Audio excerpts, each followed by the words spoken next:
This is the 9th of May, 2005, first recording for Amazonian Brazil.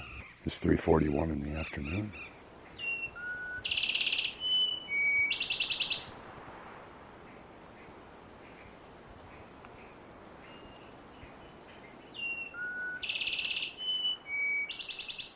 My name is Chris Sharp. I'm a biologist and birder, and I specialise on threatened species of Latin America. I was fortunate enough some 10 years ago to be contacted by Mark to work with Mark and Lainey to find some of the birds that they needed for their quest to see all of the species of South America. They'd come from Peru and seen pretty much everything there. They're only missing a half dozen species, most of them unknown in life. And they wanted to do the same in Venezuela. So we planned a series of trips to different locations in Venezuela, and probably had a half dozen of these trips all in all. The first one was with Mark by himself. We had a great time on those trips. They were unlike any others I'd ever done because we simply stayed in a place till we'd seen the bird. There was no question of moving on till we'd seen the things. And we didn't therefore have an itinerary. We just simply let the birds and the conditions determine what we would do. Mark is a tremendously passionate person. I know he was passionate about his music. He was certainly passionate about the birds, and that passion was contagious. It could lead to a lot of frustration, but also when he got to see these birds, he was always tremendously overwhelmed, overjoyed.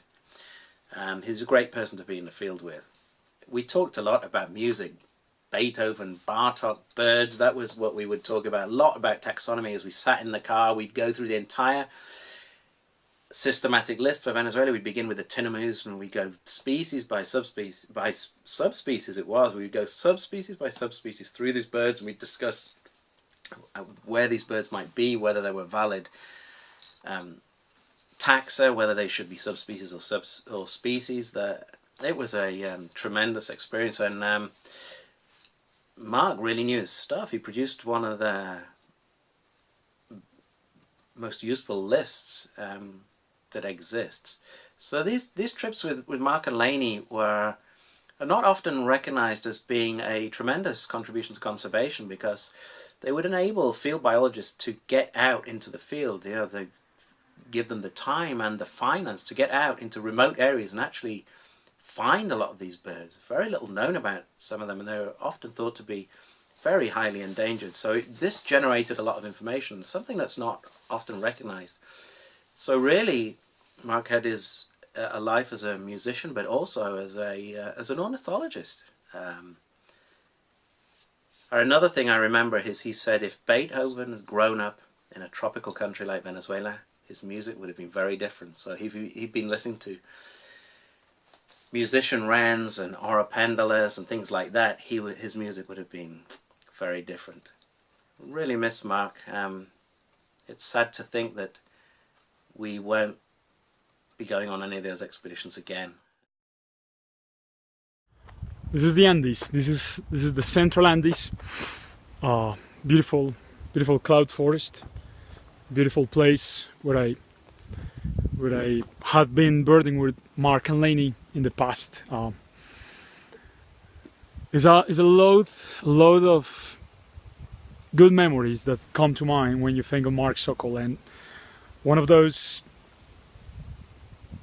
memories is having this big smiley guy talking like hell while you were trying to find some birds, and maybe not scaring them, but sometimes not helping completely, and talking and thinking and transpiring and breeding birds all the time. Not having Mark right now amongst us is just temporary, It's just, for some years, for some of us, it's gonna be longer for some, shorter for some others. But I think we are all the time joined by Mark in the field, all the time joined by his thoughts, his smiles, his good sense of humor, his lovely stories from all over the place in the neotropics in South and Central America and Latin America.